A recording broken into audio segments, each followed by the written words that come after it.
Okay, so we'll start from the second paragraph on page Yud Gimel, although we already entered it. Second paragraph, page Gimel? Yeah. Yud Gimel.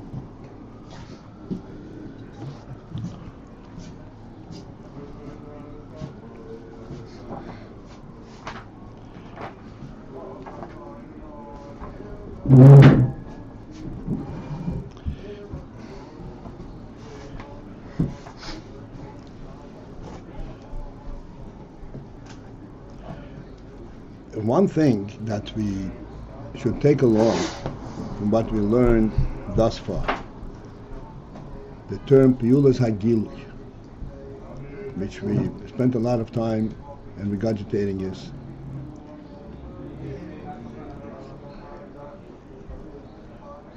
the effect of gilui means, the pe-ulat, the effect of gilui means that you can perceive the gilui from a vantage point, from a level where there is no way you can fully comprehend what this is about.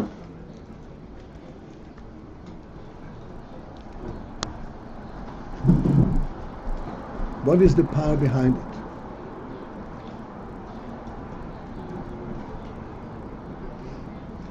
This is one big principle which we discussed at length. In world, when you want to understand something, anything within the human, with the world, the context, you go to the point where this thing doesn't exist and see how it comes into existence. And that defines this entity.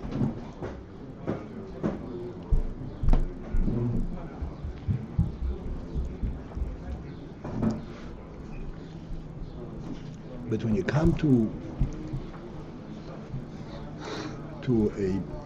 a higher level, a level we talk about neshama, nefesh, or a lakus,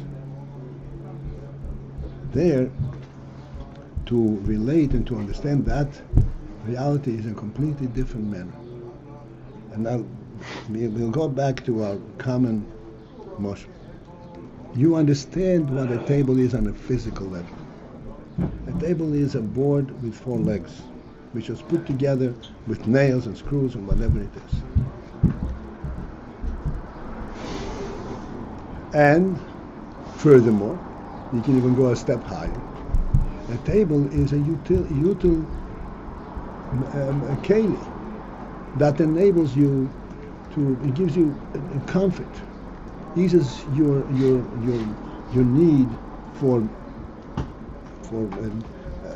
having things, having objects with you. You can put the cup on the table, have the safer in front of you, and everything is right there. So there too, you can understand it's the whole principle of it. You were uncomfortable. You had a cup and you didn't know what to do with it. You didn't want to continue to hold it in your hand. So you found a substitute that will hold it for you.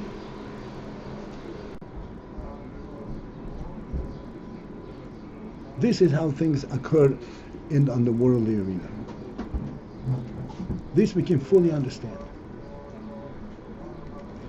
But then, when we say that this is only pe-ulat hagilui, this is only in biyad, this is a chitzonizdike element. How do you know this is a chitzonizdike element? Because the Gemara says, the Halacha says, "Oichel b'shuk deimol lekelef." If you eat without a table, you're a kelef. So you're uncomfortable. Odom shein lebayis eni odom. Can you call into the conference line? No, I did not, and I apologize.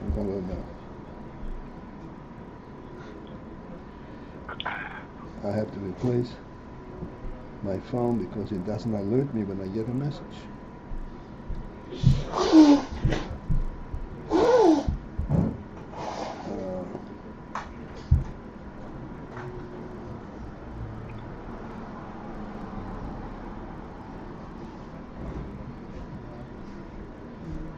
Welcome to IDT Connect. Welcome. Don't hang up. At the tone, please record your name followed by the pound key. Aber Paltiel. Thank you. You are now entering the conference room. To exit the conference room, press star. You are participant number 2. Can you hear Baruch? I think he just left his call. Let's see. No, I guess you can.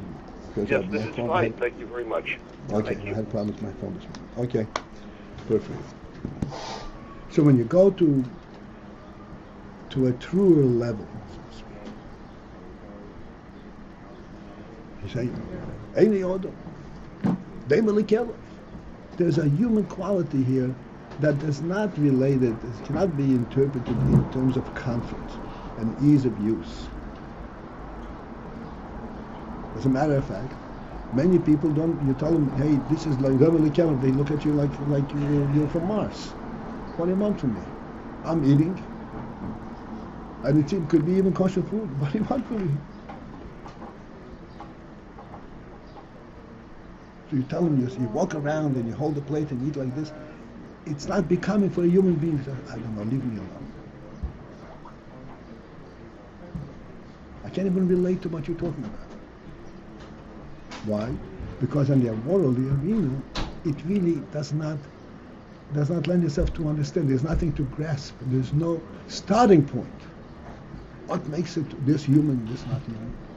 And the worldly arena, you can't identify it. Where does it come from? And yet we sense, after talking, we know that the Chassidus and Torah exposes us to this and says, no, that is real.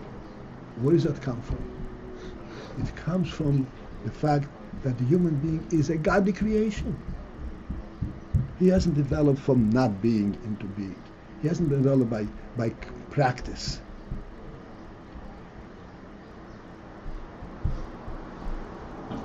From being a brute into being, Homo sapien.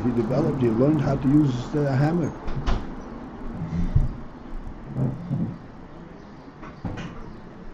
This is not what a human being is. It's a direct creation, a dynamic creation by God. It's a representation of the godly design for the human being. So I'm saying, Eini Odom means Eini Odom by godly definition, not by worldly definition.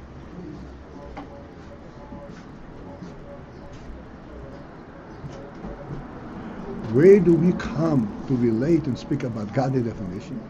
Answer, there's a godly soul in us. Clearly, that godly soul has to be identified, and you cannot understand it from a worldly perspective. You cannot approach it with the same way as you approach worldly things. Where does it start from? What's the cause of this? It starts from a godly design for what a human being should be.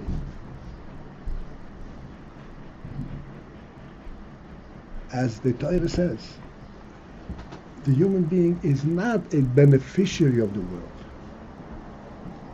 What do I get from eating like this and like this? I don't get any benefits from it. So therefore, what's the point?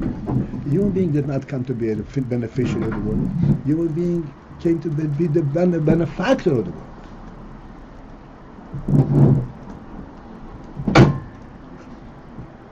To bring into the world an element that the world does not possess.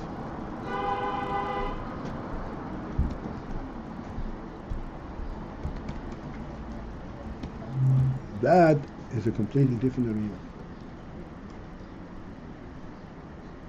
And to understand and to relate to this, we have a faculty that's called Chochmah. What is that faculty?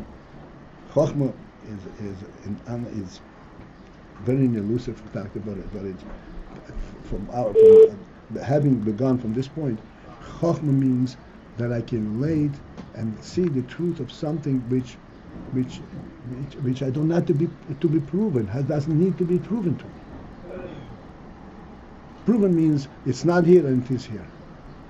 I can relate to something that it does not have the element of not being.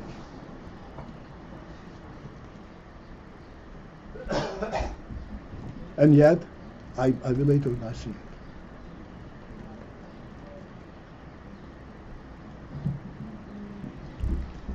Having come to this, now we can understand all the allusions that we are constantly using. It says sight is an allusion to Chochmah.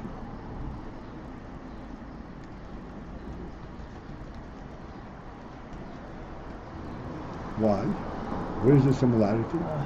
Because in sight also, the manner that you see is not like touch. Touch means I feel it because I've come. It wasn't there and now it's there. Sight does not have that element.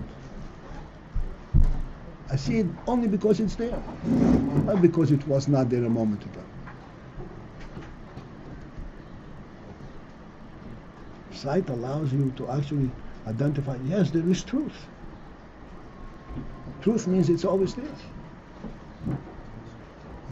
If it's always there, how do you relate to it in the world? You don't. You take it from a higher perspective. You say the world has an element, a godly element in it. The world is a godly creation. The world is not self-made. And therefore, with Chochmah, you relate to the godly element of it.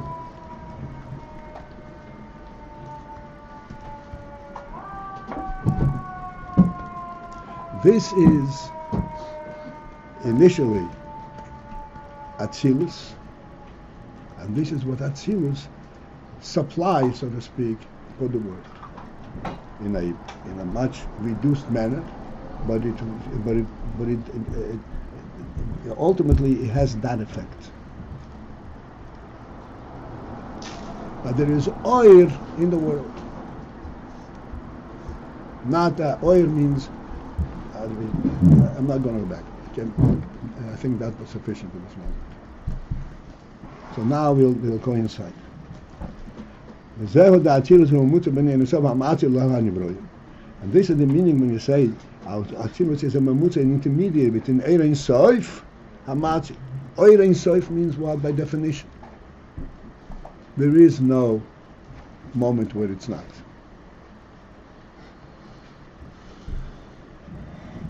Picture Gimel.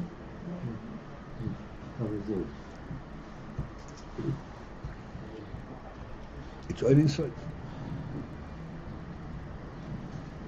What is shaykhs? How do we, from the world, relate to Ayin Sof?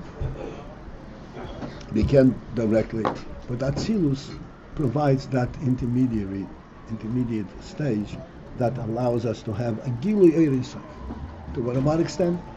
To a very practical extent, but nevertheless there is an extent. There is that.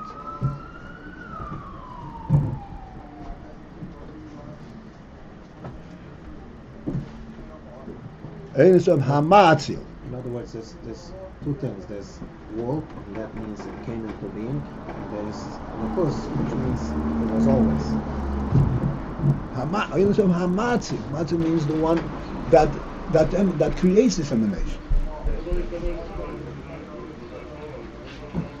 Which emanation? The Lakus and the world, or the world itself? The world. The world.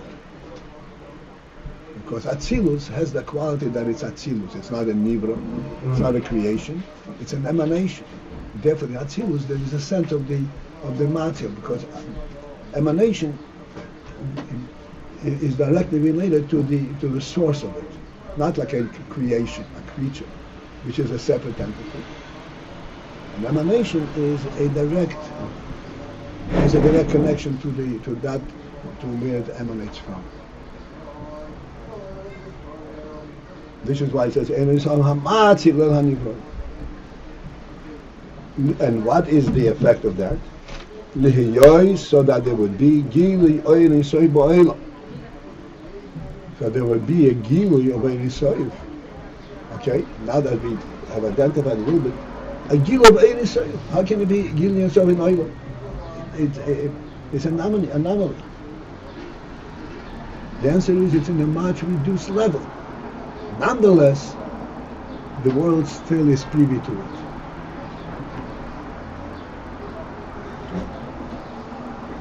Because Atzilus calls your attention to it. vezeh-hu tachlis hakavona b'yisavos atzilus, which in fact this is the ultimate kavona. Tachlis means the ultimate kavona.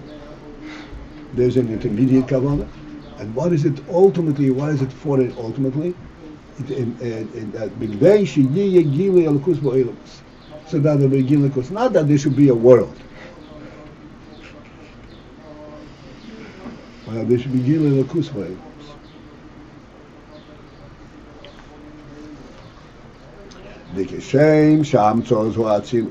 Which means, just as it is true that Amtzos or Atzilus, the intermediary self-service of Atzilus, who has the service, the effect that there's a mitzias of the Yah. The Yah comes to be. Atzilus, the Amtzos or Atzilus, the intermediacy of Atzilus, provide for the possibility of creating a Biyah.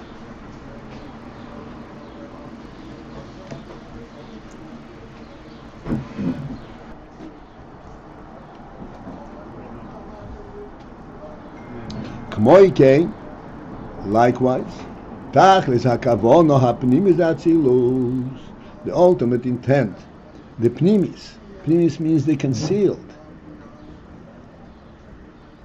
The internal kavana behind the factor is liyosh alidei zeh, so that as a result there should be gili elkus b'biyah.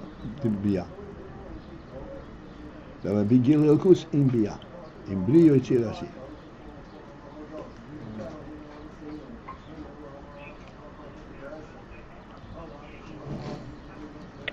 What's more?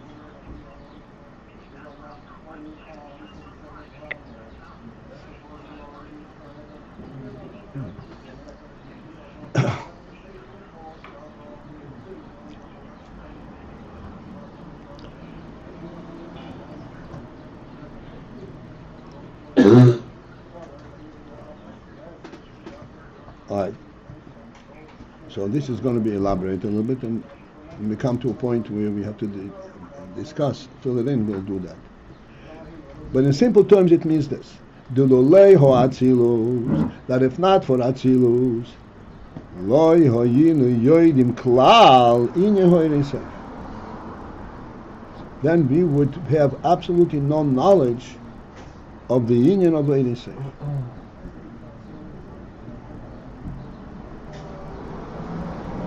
And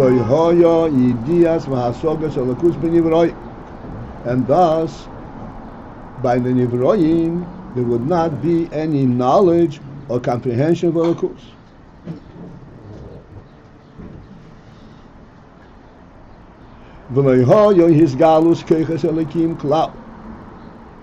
And there would not be the emanation and the manifestation of godly koiches at all. K'moi, for example, hiserus ahava v'yira, the arousal and the sense of ahava v'yira, ukahai gavno, and such other experiences of a godly spirit, they would not be in the creation.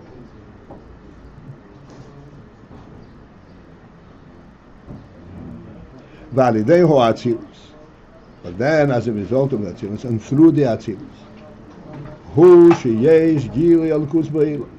this is what provides the possibility that there should be Gili Elkus B'Eilah, that there should be cognizance of Elkus in the world.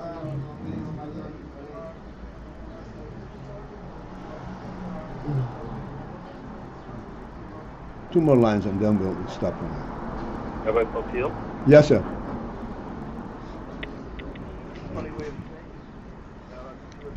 There would be no creation at all. No, there would be a creation, but without a sense, without the godly element. Is such a possibility? Yeah.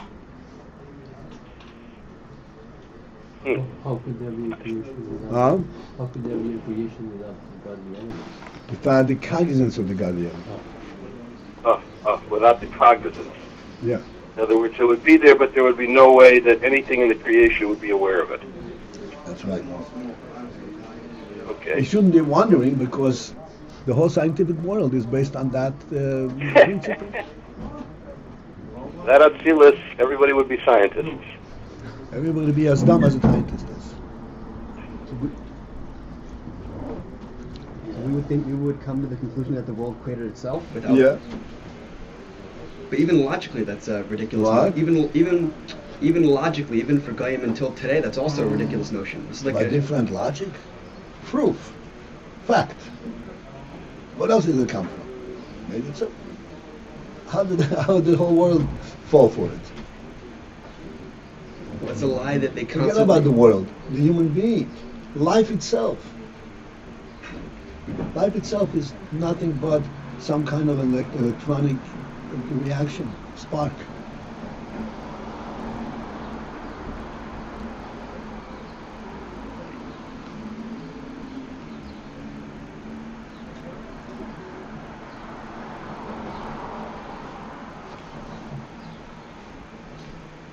So we are witness to a world that did have Amtzoos V'Atzilus.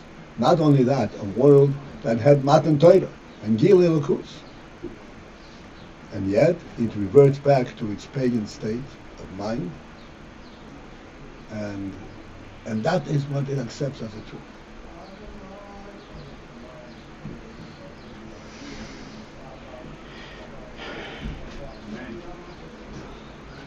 Okay, so we're not interested. We want to understand what's a Gilui Elokus here or something else. I mean, we finish the scene in here.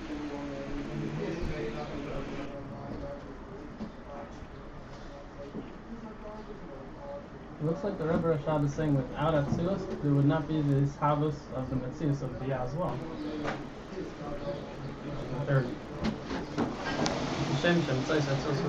What?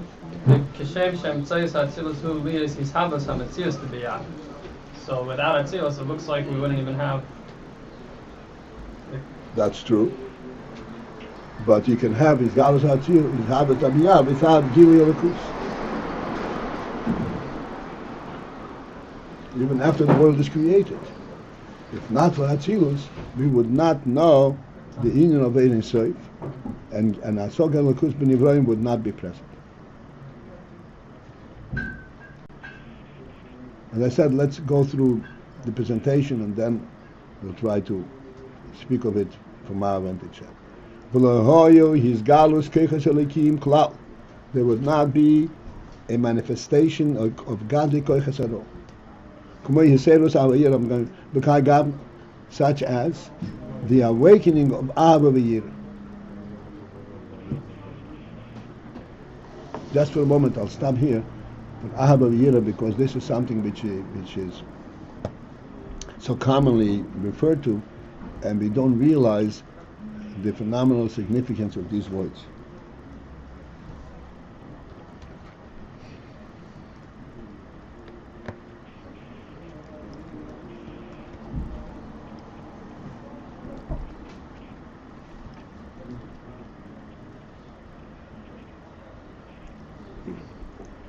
Ahava v'Yirah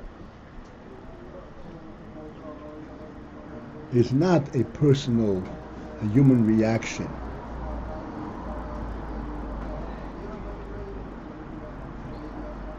Ahava v'Yirah is the actual sensing of the greatness of Elokus and the presence of Elokus, which inevitably has the effect of Ahava and Yirah. In other words, Ahava v'Yirah is not a human reaction. Oh, I see something phenomenal, I get excited about it. To take a simple motion. We spoke about it the other day, a taste of food. Now, taste of food is a real experience. You cannot experience the phenomenon of taste by knowing that this food, how it looks like, it would have this kind of effect. It does not have that effect at all. Taste is an actual experience of the taste of food. As a matter of fact, there is a possibility. There are people who do not have the taste buds, and they do not have taste in food. I remember there was a lady in the Labosta, and she did not have this taste quality. And she had a very difficult time preparing meals because she couldn't taste them. She didn't know what it is. So she had to go by rote. She has to follow the whatever it's called, the recipe to the T. And then it would be just, so to speak, a part of a type of a food, because there's no human touch to it. So the taste is a real koyach in a person. And it's, as I said, it's a very subtle koyach. It's a ruchnisike koyach. You can't taste with your hand. You can't taste with anything but the taste bud. The nimshal here is the Ava V'yira. So Ava V'yira, in a phenomenally higher level, is a similar Inyan. Ava V'yira is, the reason you have Ava is because he sensed the Inyan of Elokus. Okay. And I want to see if I understood this point. So it said the fear, the Ava and Yira, is not a human reaction to seeing something. Now with the taste, that is kind of a human reaction to the food. Or we were saying differently. I'm not getting what... One second. What do I mean by human reaction? Human reaction means an arbitrary reaction. I make a decision to react this way.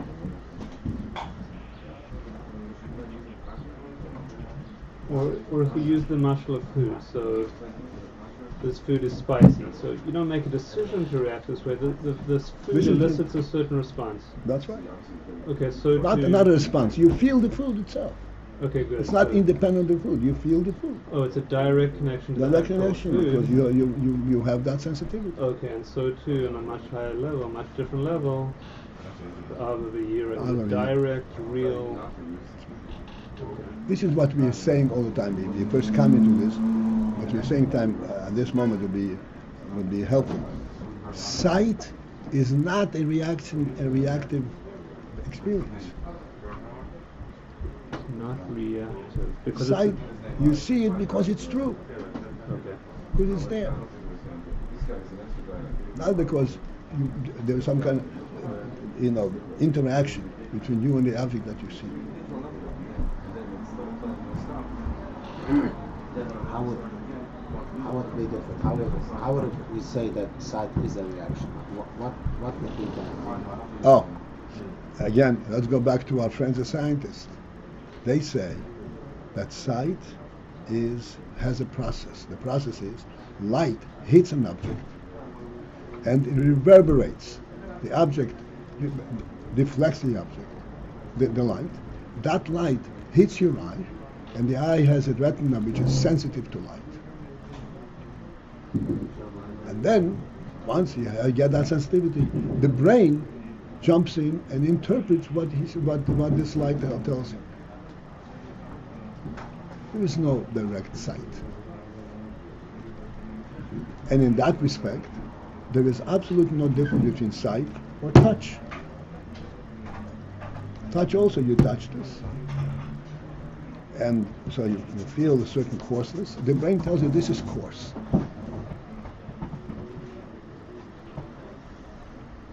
What do we say? We say that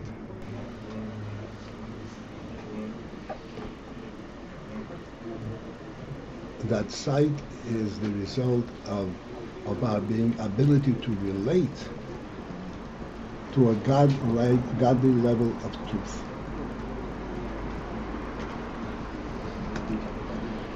Truth means it's there because it's there, because God wants it, not because it has an effect. It calls attention to itself. In the world, like I said before, in the world everything has a beginning. It calls attention to itself. Not true.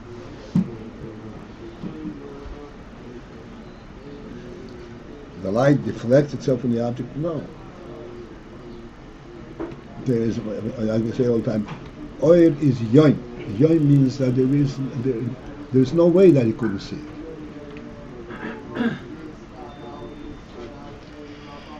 Not a deflected light. And what is this whole process? Sorry? There is some kind of process. What the scientists are saying is also true. And how yes, the process is, this is the principle of bringing Atzilus into Biyah. That the process is that this union should be recognized in Biyah, on the worldly level. But what are you recognizing? If you're going to limit it to that, then you don't have anything. It does come to a process. If it were not to a process, then the world would dissipate, would be bottled. That's what he says. The Oyesh and Ibra B'Yim Yisha, the world was not occasioned for it, could not tolerate it. But even after he was Nignas, and now we have a subset of light, still have that element. This is Gilui Elkus Bibiyah. But we must not blind ourselves and to say, no, I don't see anything, I just touch it. So after the process, we see what is really true. After the process, when it comes to us, right, because we say that this is just like a mamutza. That's right. This is the mamutza. And there's Gilui Elkus Bibiyah. On the worldly arena, there is Gilui Elkus, which means after that, yes, I see with a physical eye, and there is the light, and there is the whole process, but I still see that what I see is beyond the effect of this object making itself seen to me. There's a truth to it.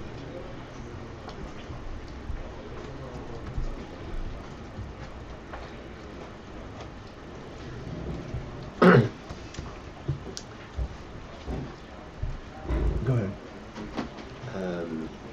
I studied this years ago, but the process of sight is the whole procedure. It was divided in 4 steps. The eye perceives the image, then the information is being processed in the brain, it becomes a form with colors, etc. Then that form is being processed into a next step where it relates to a memory or to something you saw before, and then it goes into action. What do I do with this perception? How do we connect this process to the godly truth? Well, you skipped many steps in this process. Yeah, I was making it short. Fine. So I'm saying that the entire process, with all the myriads of steps, they're all there in order to enable us to relate to the godly truth that initiated the presence of the world. This is like the Chochmah. Yes, indeed, I find out this process, but that is not what makes it be. It is because what you said, God wants it to be there. There's a godly element in this. Like I always say, there's so much. That's one of the first principle that we must try and relate to is, I see not because I am actively seeing, but because it's being shown to me. There's a truth behind it. There's a godly truth behind it. And that is really what the sight is. Where is the proof of it? Where is the element, the human element in this? The human element is this, that whatever I see is absolute truth to me. Why? You just found out about it. Is it absolute truth? Maybe it's just a facade. Maybe it's just your experience. It's not truth.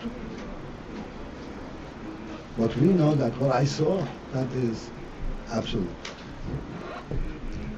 Because it's certainly beyond my experience. It's not based on my experience. And that is what is called the faculty of Chochmah. Chochmah, clearly, in order to be able to relate to that truth, prior to my experience with it, requires bittul. Chochmah has this principle, that it recognizes that whatever I see is there. Actually, I saw it before I saw it.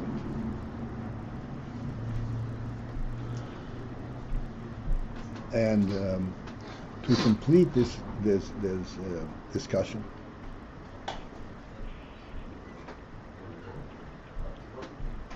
we always point out a very important element that we can all relate to. There's a phenomenal difference between looking into the room from outside to the window and being inside the room. When you're inside the room, everything that's in the room is real. It's part of the reality of the room. That's where you are. You and the object are in the same reality. When you are outside and you're observing it, then you're observing it with your faculty of sight. You figure out, oh, this must be it, this must be that, this must be that. When you're inside, you're part of this reality.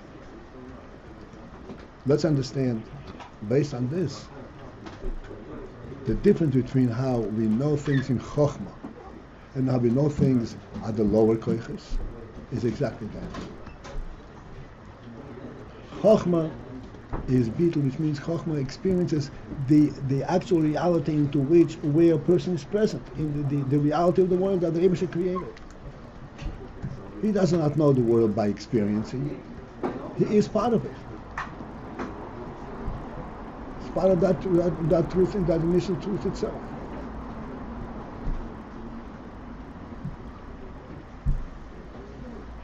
And therefore, the Koyach Eliki that created the world, this is what sense in Chochmah. There is nothing compelling about it. It's just in the reality itself that I'm experiencing, that I'm seeing. Okay, let's go right. And what ultimately... Rabbi Paltiel? Yeah. Yeah, before you go right there, just a quick question. So, does this process, again, there would be a world, even if without recognition of godly presence in the world. Right. But that world would exist, God forbid, without such thing, also would have to be created by a mamutza. If it was created without any intermediary, it would also be blinded by the light, or that's not true?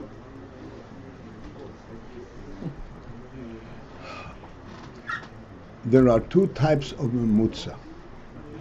Then that mamutza would not be properly called mamutza. Mamutza means intermediary. Intermediary is something that connects one to the other.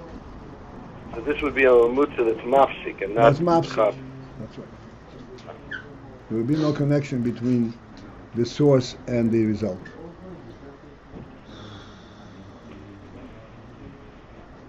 When this all occurred, it wasn't like two stages. It was one thing. A world in which there was the divine presence recognized. Yes, of course. Because the whole Ayin of Atzilus was not just create a world devoid of Elokus, a world in which Elokus is present. Okay, thank you.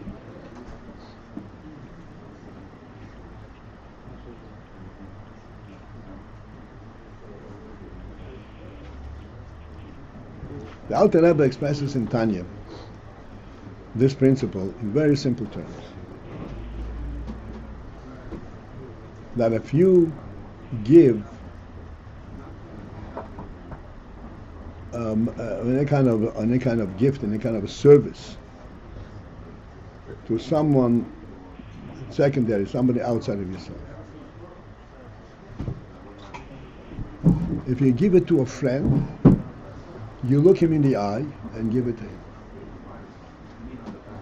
Because you want that there will be, that this gift should establish a connection between the two of you.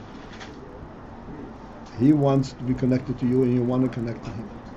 And this gift is a reminder, is that which symbolizes this connection. If you give it to someone that you don't care to be connected to, then you don't look at him. You give him what he needs because you are obligated to give him support. But you're not interested in this connection. So then I says, like someone who throws an object behind over his shoulder. There's also a mamutza. The giving is a mamutza. The act of giving is a mamutza. But it's a different kind of mamutza.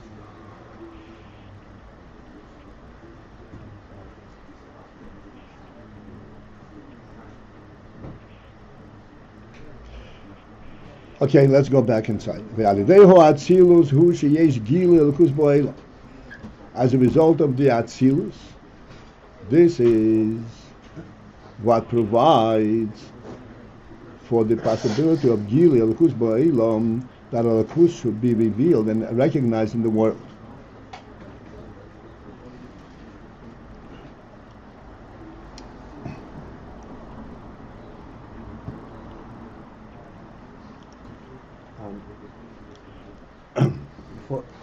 Before was asked the question about logic.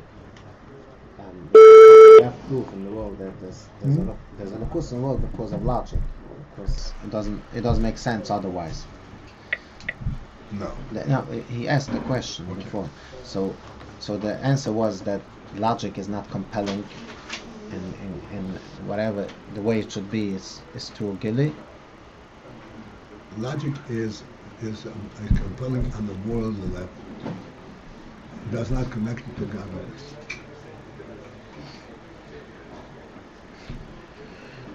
But if it's compelling, then why isn't it connecting? Because it's compelling only the worldly process. If you walk in the dark and you walk into a table, do you know there is an obstruction here? Before I hit it? No, not before it. After you hit it. After, yes. So that knowledge is exclusively on the level of touch. It's not on the conceptual level. It doesn't tell you, oh, there's something here which has to be here. It doesn't tell you anything about it. There's no God and no Chochmah. But there's proof. It's like something is here. It's obstructing. You can't deny the fact, even in the worldly level.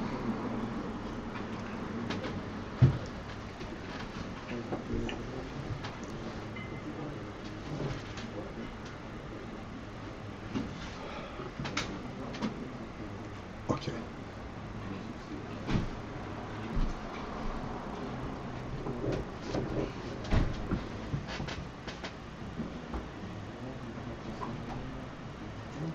The one thing that we have to recognize, you're right, absolutely, it's proven fact.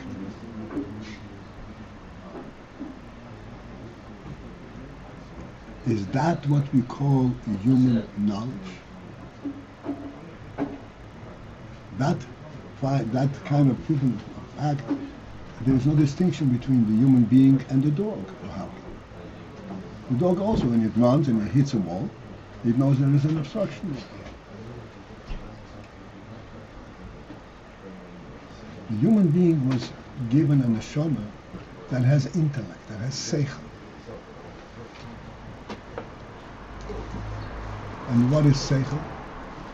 The principle of seichel is that everything that exists has a significance, has a reason for its existence, a purpose. has a reality behind it. Like I said, the dog runs into a wall. There's absolutely no difference to the dog if it's a wall or a house. A human being, immediately he sees it's not the same thing. He doesn't even relate to the wall, he relates to the house in the beginning. How does he know about the house? That's the intellect. This is real knowledge. This is real knowledge. This is what's called godly knowledge. On the human level is the human knowledge. So that which you find out by this process of physical proof has nothing to do with reality. It's a real on the physical level. But it's not speaking about the reality of what it represents. This is what I call idiotic knowledge. I told you many times a very painful example of what an idiotic view is. I told you the story. There was in a home for children, for retarded children. They should forgive me. I don't mean to. I say to myself all the time. Every time I say this, I say it's a schus for them that through them we understand what seichel is. So these children. So all of a sudden in this home there was a fire alarm. Fire alarm creates panic and havoc in this kind of environment, because these children, you can't scare them; they go wild. You can't just make an announcement. All children gather here quickly. You can't do that. You have to quietly go and gather all the kids. Make sure they're all safe before they. It has to be in perfect quiet and perfect calm. Not show any kind of intensity. So this is what they did. And then first you go around to see, is there a fire? Where is the fire? So after they went through this step, and then they found there was no fire. Now they start looking which alarm was pulled. They find the alarm that was pulled. Now, what happened? How did this alarm get pulled? So they asked the kid, who pulled this alarm? This kid is quite proud of himself. Stands and says, I pulled it. So Hingele, tell me, why did you pull it? Oh, it says pull me. So I pulled it. This is a classic illustration of the scientific definition of work. Yes, I hear the table space there. Is that all it is?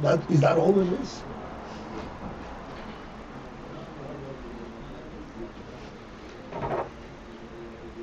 it is?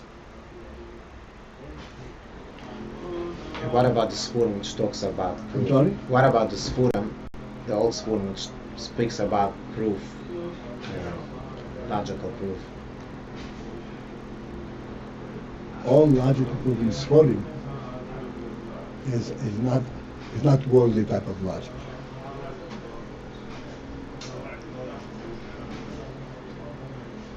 It's a logic based either on a human level or on a God level.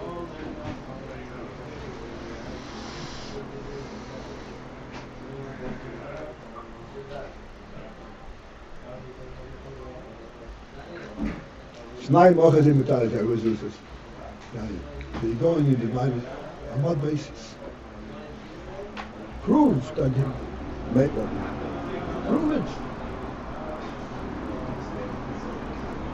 You have to go and take what's called fingerprints and some kind of a practical proof. Then you know what you're doing. Not required. Because we have a completely different view of reality. I was thinking the other day, I got to speaking about time and all that.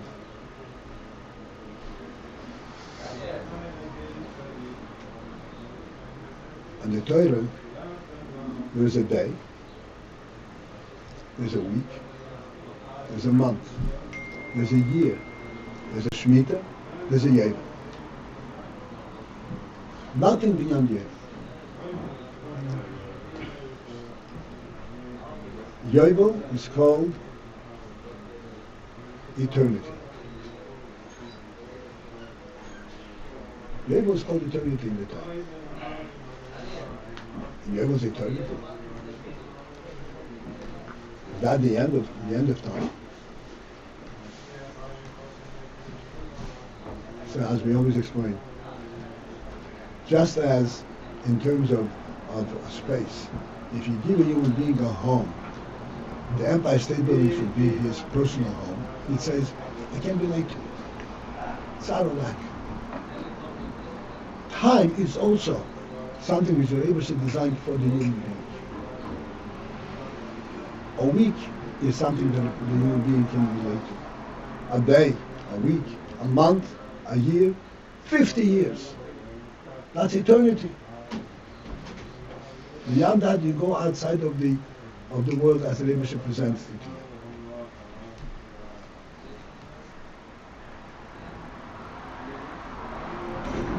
The whole idea is that you should be able to live in the world within time and space and recognize that this is God's creation.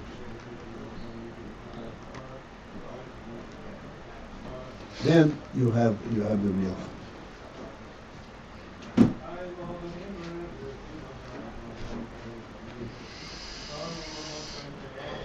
Okay, let's. You're saying if I start to relate to you're saying if I start to relate to time beyond 50 years, then I stop relating to the fact that it's God's creation. It's not realistic. You're not really relating to it. You can live in the Empire State Building, but you cannot live there. This is not you. The idea is that the human being is supposed to be, I said, live. He has to affect the world. Yes, he can live in eternity. He can fly to Mars and to space. But it's nothing. Does this apply to the past? What? Does this apply to the past? I mean, to what? To the past. To the past? Before, I mean, we know that every 50 years is a period on itself. Sure, you have 2 weeks, 3 weeks, 10 weeks. You have 3 weeks, 4 weeks is a month. Huh? Yovel is just a period. The Yovel is just a period. I'm sorry. Just a period. Everything is in periods that are possible to be related to.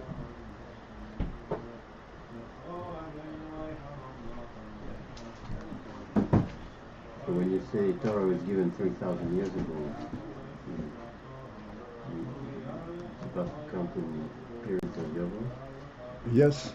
If you look in the Rambam, it says, right now I'm in this Yovel, and this Shemitah, and the Yovel and so forth.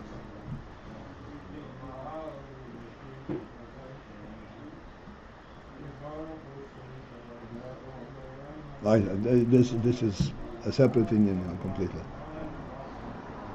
All right.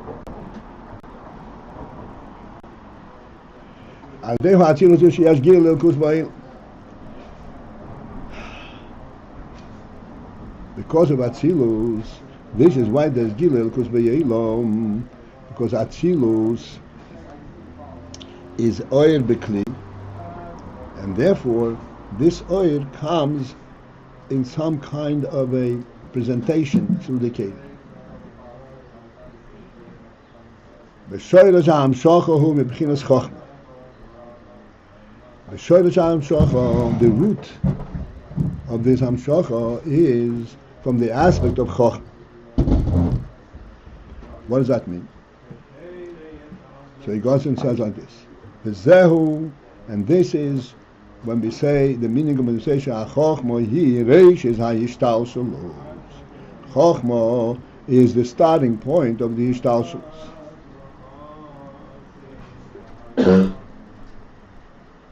Okay, one more line and I'll come back to this. Chochmah is the starting point of ishtalshelus. Hainu, which means she'achochmah hi b'chinas keli that Chochmah provides the aspect of Keli, the hagilui the Ein Sof, to the revelation of Ein Sof, v'hoyir b'bchinas pnimiyus, so that this gilui oir would illuminate, which means it would make a point in a pnimius manner. B'chinas pnimius. What is a pnimius manner? Pnimius manner means a definitive manner.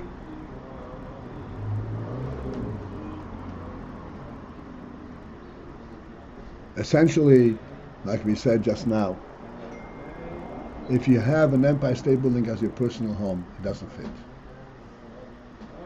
But is the Empire State Building a valuable home, a valuable house? Of course it is. But not on the pnimius, you can't experience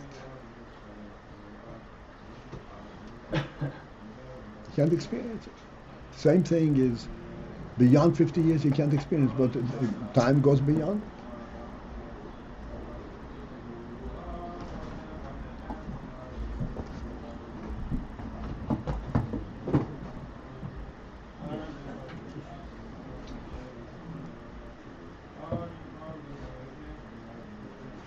So Chochmah is that initial, this is what's called vezeh-hu. Let's first define Ishtalshelus. The principle of Ishtalshelus is a process, chaining down. That's Ishtalshelus, a process. Above Chochmah there is no process, there is no Ishtalshelus.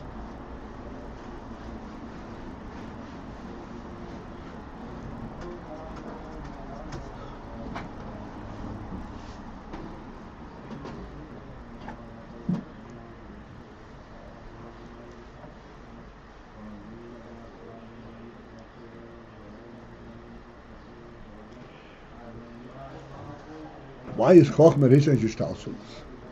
Everything comes from Elokus, from Ein Sof. And Ein Sof permeates everything and encompasses everything. But that is not part of Ishtalshelus, which means there is no identification of various aspects.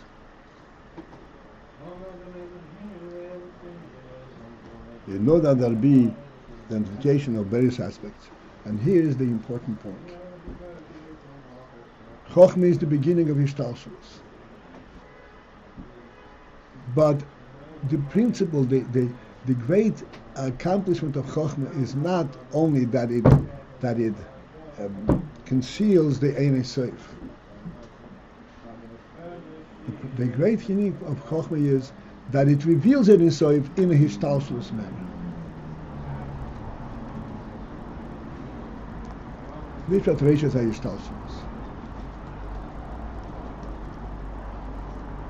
So let's see the words here and we'll see what the word is. Hainu, which means Chochmah hi b'chinas keli. Chochmah is a keli, is an aspect of a keli. What is a keli? To la hagilui the Ein Sof. To hagilui Ein Sof. Ein Sof and a keli are two different worlds completely. Chochmah has that quality, that Chochmah can accept and receive Ein Sof, and in a manner that it should be l'hoy b'chinas pnimius, in a manner that it should be recognized that this is that I have Ein Sof.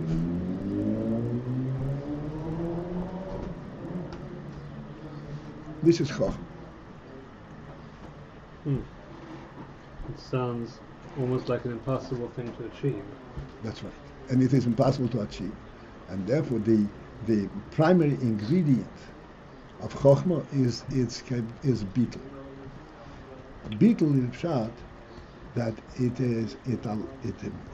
experiences whatever it experiences without the need to self-identify.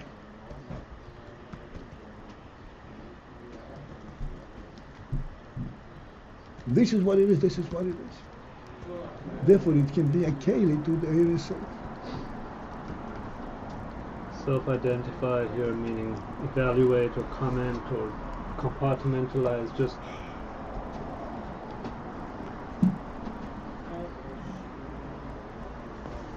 Self-identify means I touch this, and I know what that means, because my hand feels it.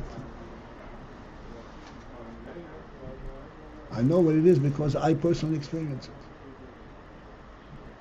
Chochmah, I know what it is without having a personal experience. I cannot say what it is. For example,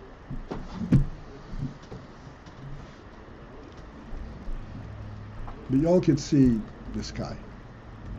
Can you describe to me what it is that you see when you look at the sky?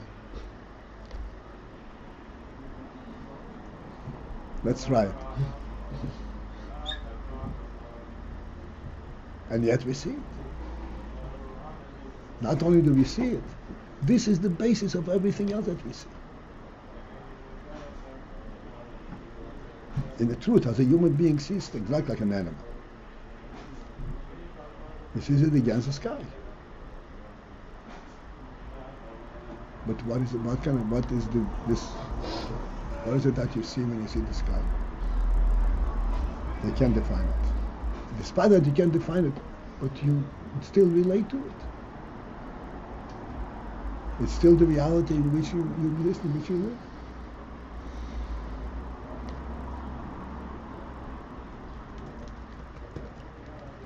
The animal is focused onto the earth. The human being is focused on the earth against the sky. This is how the Rebbe made the human being. Then we have the genius scientist, and he says, forget about the sky. Earth is where everything is happening. And they're triumphant, and they go proudly and say, oh, I've proven this, I've proven this, I've proven that, I've proven this.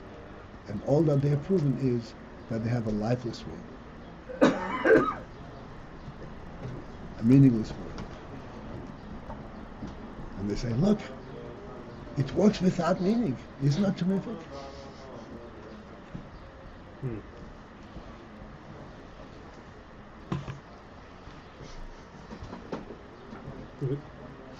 What Chochmah achieves is also in the same way as the sky beyond describing. It brings infinity or Ein-Sof into Hishtalshelus. Oh, so that's right. Chochmah is a keli for Hishtalshelus, for Ein-Sof. So that brings Ein-Sof into Hishtalshelus. L'hoi b'phinas primius. L'hoi b'phinas primius, if I may say so, like I said, yes, we see all of it, we see the earth, but it's all against the background of the sky. This is what gives it a sense of reality. Not the touch, not its weight, not its massive presence, but something subtle, to the extent that color makes a difference.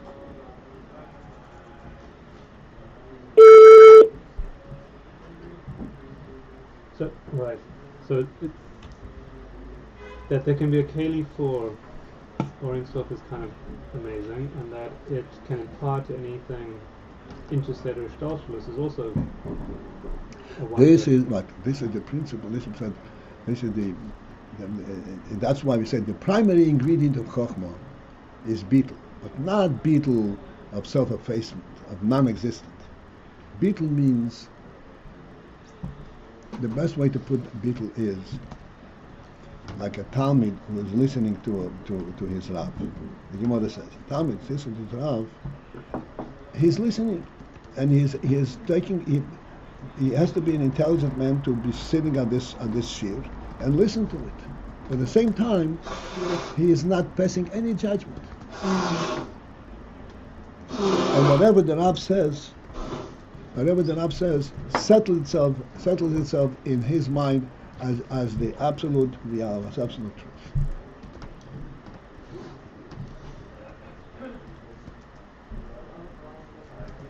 How is it? Is it intelligent or not intelligent? It's absolutely intelligent.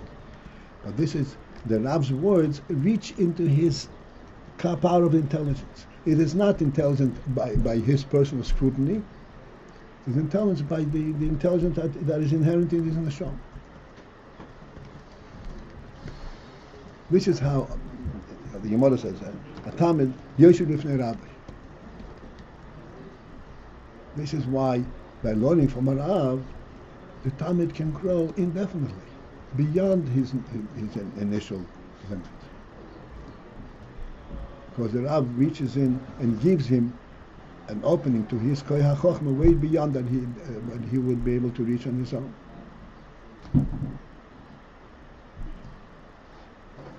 But that can only happen if he allows it to happen. It's the chochmah allows it to happen. By scrutinizing the Rav's teaching, the Gemara says this is How does the counterproductive, huh? How does the Rav open up the student beyond his own ability?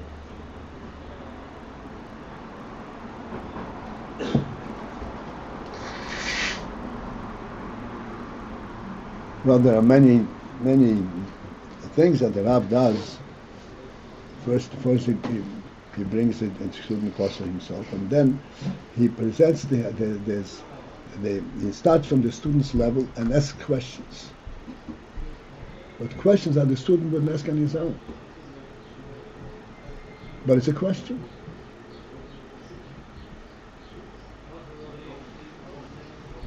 In our case, for instance, and not to compare this, I'm just give an example. Did you ever ask yourself, what do I see when I see the sky? This is a question that would come from outside. That opens up a new vista.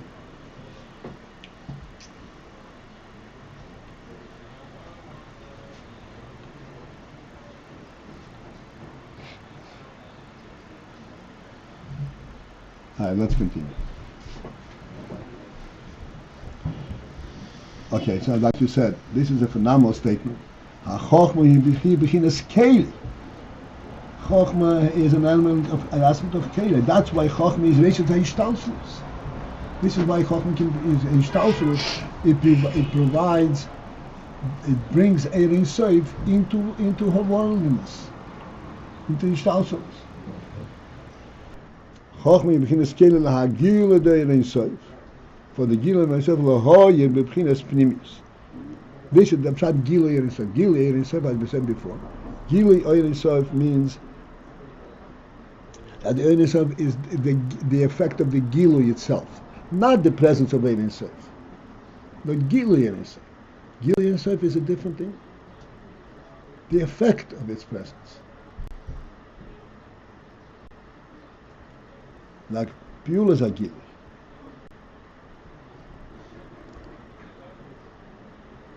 And therefore it comes with beginnes Pnimius.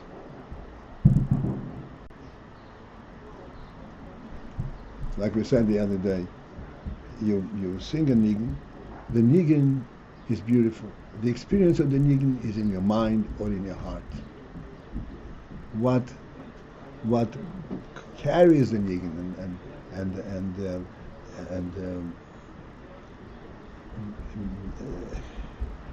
initiates it and brings the effect of the nigun. This is all in the heart and in the mind. But then there is what's called the gilui of that element, that oir. The gilui of that oir, this is chitzonis, and it reflected in the dance. It's reflected in the tone of voice in which you sing. As a matter of fact, it is too deep, but I'll just mention the oasis of the nigun, the waves of the nigun going up and down, and the whole structure of the nigun. This is already kelim. This is not the real nigun. The real nigun. This is a neshama experience. The keli for bringing out the singing is through these different structures within the nigun.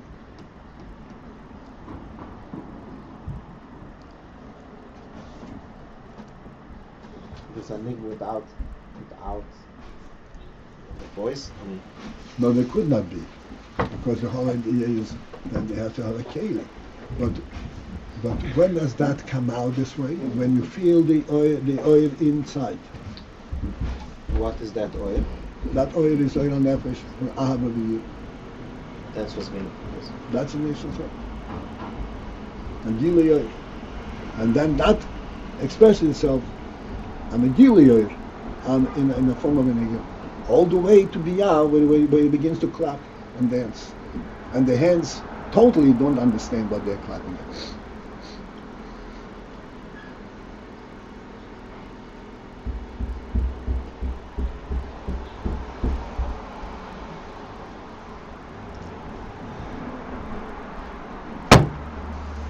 This is it for this morning, gentlemen.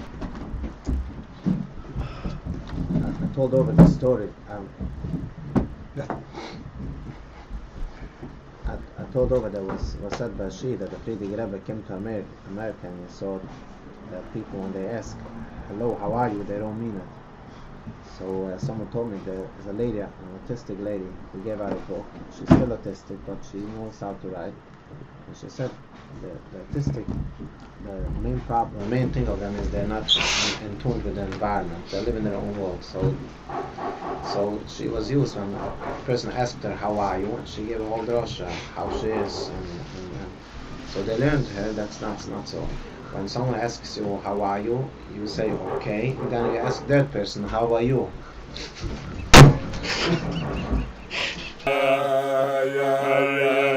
Yeah.